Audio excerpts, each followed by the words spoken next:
Hi, I'm Chris McBrien, a Gen Xer, and the pop culture from my generation is awesome. And I'm Yancy Eaton, a millennial, and the pop culture from my generation is dope. Episode 13, Rolling Stone Magazine's 100 Greatest TV Shows of All Time.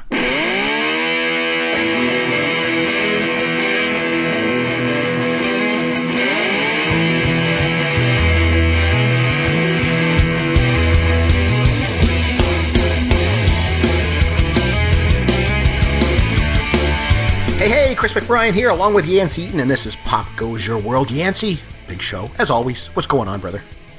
Well, Bon Iver dropped a new album that I purchased. It is fantastic. It's like an electric-y type of electric indie, like folk fusion, and a lot of people are really pissed off about it because it's like a completely different sound, but I love it. And then Bruno Mars just dropped a single today, 24 Karat Gold or 24 Karat Magic, something like that. I've watched a YouTube video today probably 10 times. It's going to be like the song of the year. It's the most intoxicating pop funk song I've ever heard in my entire life. So just a lot of really like interesting new music coming out that I'm really digging. Nice. Well, I got to say, back on September the 21st of this year, there was a pretty big event in pop culture. It was my birthday.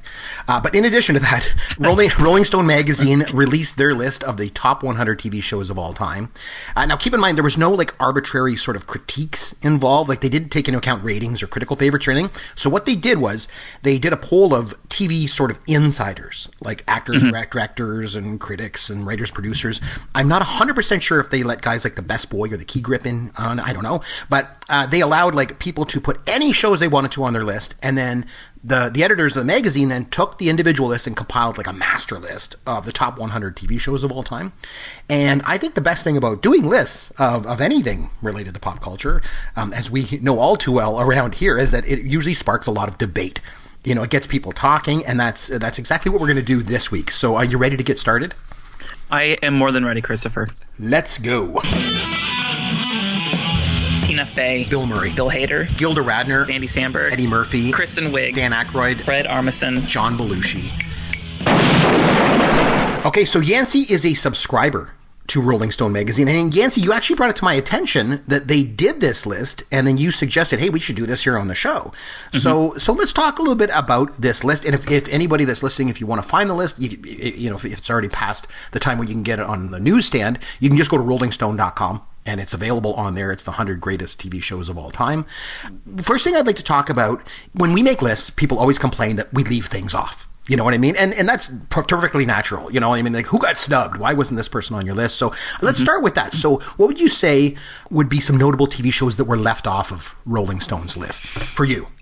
The omissions part was the hardest for me because you can look at a list of anything and you can obviously like you see the names in front of you, so it's easy to kind of say like, oh, this person needs to be moved up or you know, this show needs to be moved down and stuff. But to actually have to kind of like pull from like your own brain and like figure out what isn't there and what's supposed to be there was actually really, really difficult. That was like the longest part of like my show prep for this week. So I kind of went in like a bunch of different ways with this. You know, there are actual like scripted TV shows, there are sitcoms, there are reality TV shows, there are talk shows, there's all these different things. But I made a real quick list and I'll just hit them off real quick.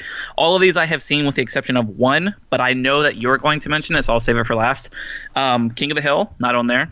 Cops. No Cops. Oh, right. How can you not have that. Cops? That was Saturday Cops night around the Eaton household. Yes, Cops is like the greatest reality TV show ever. Like, there's nothing more American to me than Cops.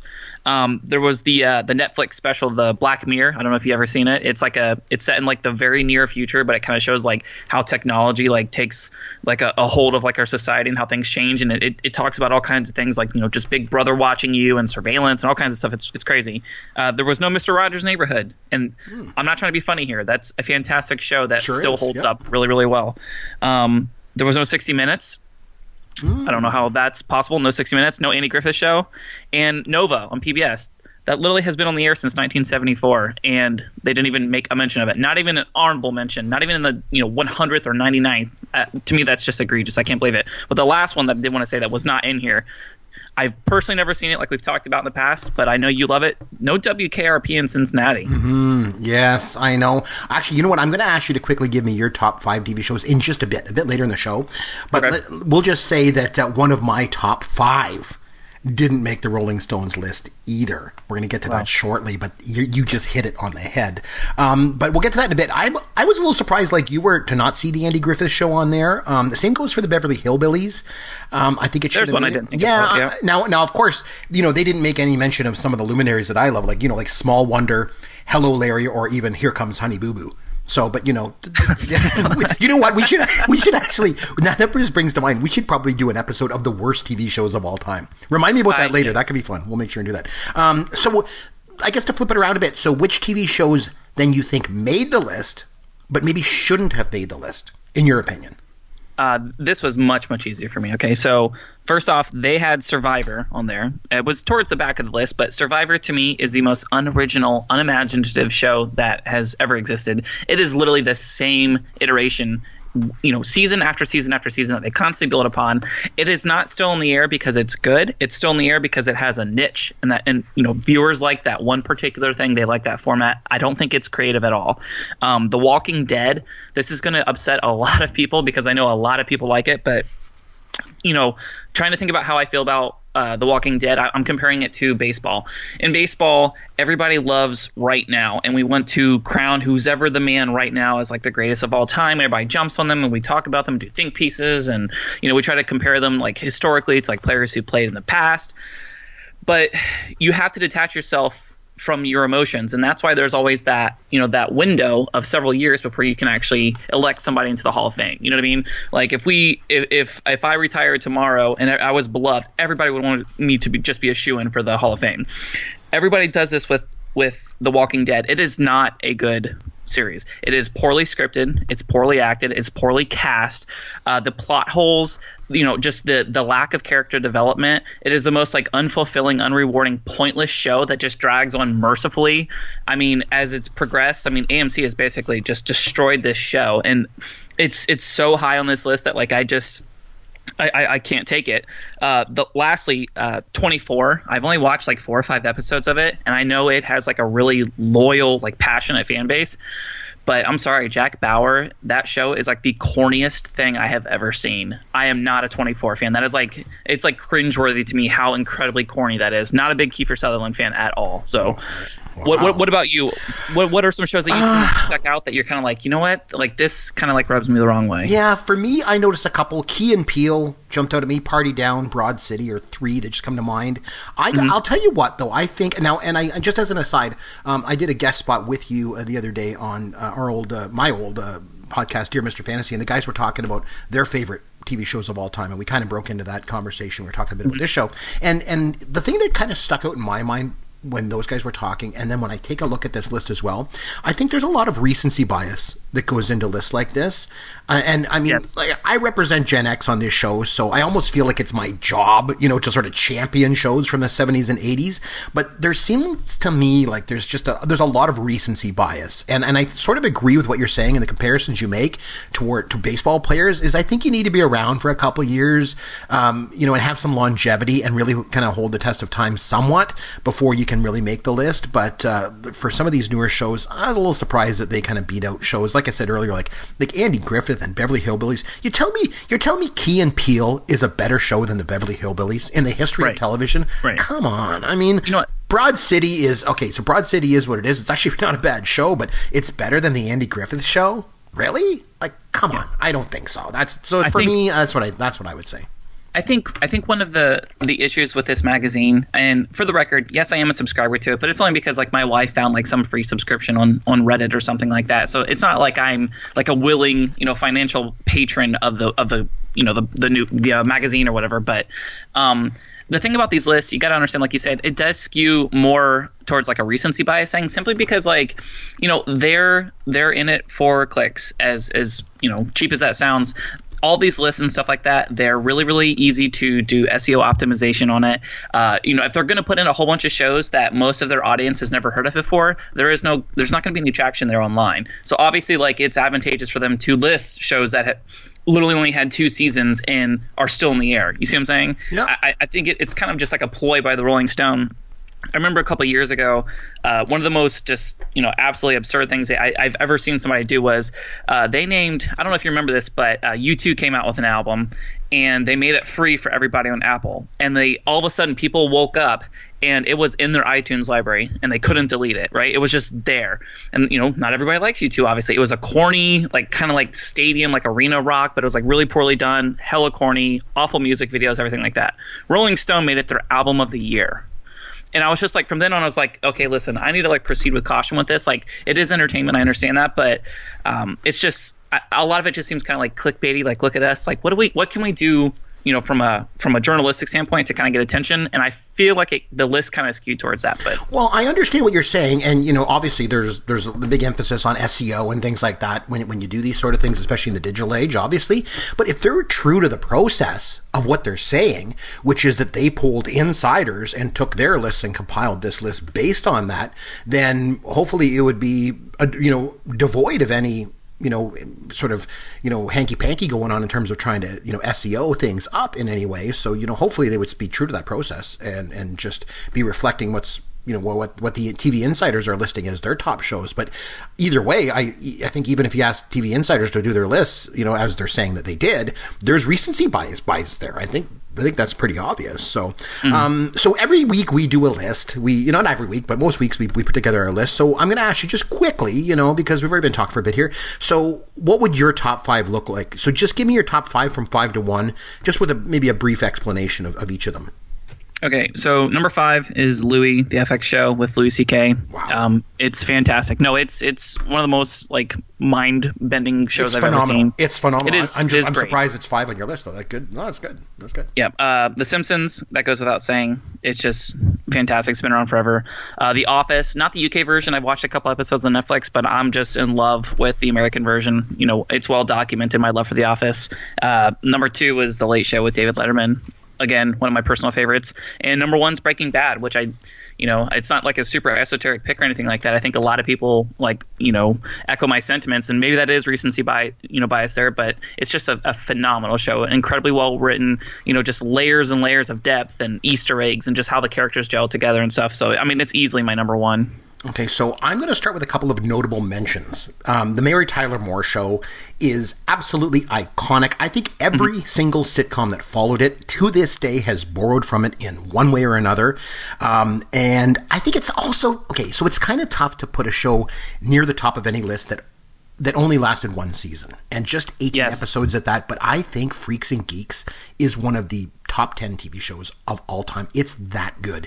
And if you don't, if you're thinking, what the heck are you, go back and watch it. And not just the fact that it was seminal, and some of those actors have gone on to, be, really highly influential. A lot of those actors. And Judd Apatow, obviously. And it's not even just that. Go back and watch the show. Watch the realism in the show. Watch the heart in the show. Watch the dialogue in the show. It's just incredibly realistic, and it doesn't feel stilted or scripted in any way. It is really, really, really, really good. Happy Days was incredible. You know how much I love Fonzie. I do think there's been some really good stuff going on in recent years. Game of Thrones, Breaking Bad, you mentioned. I also think The Sopranos was really groundbreaking. I think without it, we wouldn't have seen this whole slew of cable shows that followed it, like Game of Thrones and Breaking Bad. They probably never would have been made. And I think last I would give a special shout out to Cheers. Yancy, I know you started watching it on Netflix, so good on you for that, man. It would probably be number 6 on my list, so it just missed the cut. It was one of the best sitcoms, ever. But so if I narrow it down to 5, and I'm telling you, man, that's a lot tougher to do than you think if you don't believe me, just give it a try. It's really, really hard. No, I have an honorable mentions list of 12. Yeah, exactly. Do you want to just mention a couple of quick ones, or? Just obviously Jeopardy. That's not there's nothing clever about it. I just enjoy it. Chappelle's Show. If it had a longer run, I think I could have kind of thrust it into my top 5. But it was so short lived. Obviously everybody loves Seinfeld. And corny enough as this is, again, I'm going to go back to a kid's show. You're talking about something that's been around for 40 plus years, Sesame Street. Literally. Yeah, think about how many people have watched Sesame Street. Your grandfather probably has seen Sesame Street. I have seen it. Your kids have seen it. It's just in the cultural ethos. It always will be, I feel like. And if you think as Sesame Street is just for kids, I think you got to give it a better look. Really, if you see some of the things that Frank Oz does with Cookie Monster, this walking id and the characterizations that he does, pretty genius. Like, pretty outstanding genius. I love Cookie Monster. He's one of my favorite characters of all time. But my top 5 list, just to go quickly, number 5 for me is Lost. I think it's pretty much responsible for all the serialized shows that we have today. It was really trippy, incredible characters, great acting, amazing writing, and I think it was just almost as creative a show as you can get. Yeah, I know you like binge watching TV shows. Let me tell you, from 2004 to 2010, waiting a week to get another fix of Lost was painful. Like, it was the epitome of must-see TV. I couldn't wait till the following Wednesday. I think it's in the top 5 on my list anyway. Number 4. Disappointing ending.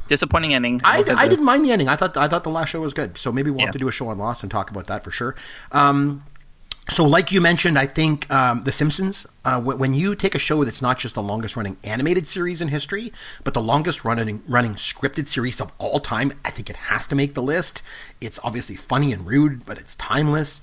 And the thing for me with The Simpsons is underneath it all, it has a huge heart. It really, really does. And I was just going to say that. It really does. And it has a place in my heart, too. So there's that. Number 3, again, this one might surprise a lot of people. We just touched base on it briefly. But if you know me well, you know I love WKRP in Cincinnati from 78 to 82. I think if you remember this show, or you've only heard this show as just this, this little comedy, I think you need to go back and rewatch it because there's a lot going on. It's really, really funny.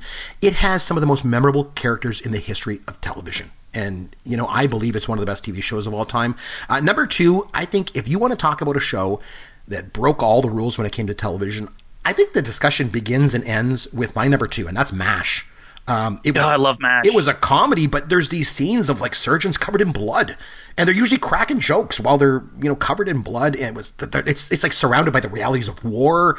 And I think it had some of the sharpest dialogue ever written for the small screen. And don't forget, back in those days, stuff like Game of Thrones didn't exist. TV was always considered to be a lesser medium than film was, and MASH always delivered like this high quality material. Like, everybody loved it. Demographics didn't matter. And when you think about the final show of any series, 106 million viewers, still the most watched scripted TV show of all time. So it was very iconic. And number 1 for me was Seinfeld. I don't think there's ever been a show like it, at least not in my opinion. There will never be another show that comes close, especially now the way TV sort of shifted away from the sitcom in general. And in terms of its pop culture influence, it's pretty hard to match sort of the sign language, that it helped define an entire generation of TV viewers. So that's my top 5 anyway. So anyway, time now to have some fun with Yancy. Okay, Yancy, this week I'm going to quiz you. We love our trivia around here, so I'm going to throw some trivia questions at you on television shows. Great sort of iconic television shows, and see how much you know about them, okay? It's not going to be much, but I will give it my best. Oh, every week you always come through. Okay, so here we go. The Cosby Show. Okay, it ran from 84 to 92. Okay. What was the last name of the family who made up the main characters on the show? I have no idea, Chris. You don't know? Really? You don't know? I've never seen it. Are you kidding me? No, I don't know. You've never seen The Cosby Show? Chris, I was 4 years old when it went off the air. But I've never seen it. But everything now is available like streaming and on Netflix and on DVD series anyway. Yeah. The Huxtables. You don't know Rudy Huxtable, Claire Huxtable? Never would have got that, ever. Oh my goodness. Okay, I'm going way back for you on this one, but this one I still think is going to be easy for you. All in the Family. It's one of the most famous TV shows of all time, right? Widely regarded. It came at, number 9 on Rolling Stone's list. So it's made their top 10. Can you at least name the lead character of that show? I can't. No, I can't. I'm sorry. Can't? Archie Bunker. Oh, yeah. You've heard of that as before. soon as you said that, I yeah, did. Yes. Okay. Okay, so here's one. This should be easy for you. It's a movie star, okay? And this movie star began his acting career on TV. One of his first roles was Luke Brower, a homeless teenager that was taken in by the Seaver family on the 80s sitcom Growing Pains. Yancy, can you name this iconic actor? Is it George Clooney? No. I've got a sinking feeling about this one. A sinking feeling. Yeah, he's been nominated for an Oscar 6 times. Oh, man. Finally won an Oscar last year for being attacked by a bear. Oh, Leo. Yes, Leonardo DiCaprio. That is right. Yes, he started off doing little TV bit parts, and then he got that role on Growing Pains. So, okay, so the show Friends, okay, widely considered to be one of the best sitcoms of all time, right? It's right from your era, Yancy. This should be an easy one for you, right? Okay. So it's obviously well known for lots of stuff, like great characters and great writing. It's also known for its catchy theme song. You obviously can name the theme song, right? Mm-hmm. You know. I'll be there for you. I'll be there for you. Can you name the band that performed the song? It's not. Oh my God! They literally show it at the end of like the opening intro. It's not the Replacements. They were named after a very famous Dutch painter from the 1600s, known for self-portraits. Oh my gosh! The Night. I know you're a cerebral guy. The Night Watch, The Storm on the Sea of Galilee. No. Yeah. As soon as you say this, I'm going to be so upset with myself, Chris, because I do know this. The Rembrandts. Gosh. It's all good. Okay, so I got a good one for you here. Okay, this is an iconic TV show. Okay, God, I didn't know that. It ran from 64 to 67. I know it's old, but you've totally heard of this show. Okay, it featured such characters as Captain Jonas Grumby, Ginger Grant, Professor Roy Hinckley, Marianne Summers, and Thurston Howell III. Can you name the show? I can. It's Gilligan's Island. Yay! Congratulations. I got one. Can you sing any of the theme song? I mean, I can hear it musically in my head. I don't think I can sing it. Just sit right back and you'll hear a tale of a fateful trip. Yes, you know it? Exactly. I don't know. This is the tale about castaways. They're here for a long, long time. They'll have to make the best of things. It's an uphill climb. Yes, you know it? You sound like so join us here each week, my friend. You're sure to get a smile for 7 stranded castaways here on Gilligan's Isle. This is really bad. I'm just going to end it on that one right there anyway. Thank you for listening to the Pop Goes Your World podcast. Continue the conversation on Twitter at @CMcBrien or @Yancy Eaton. Please consider leaving a review for the podcast on iTunes or wherever you download and listen to the show.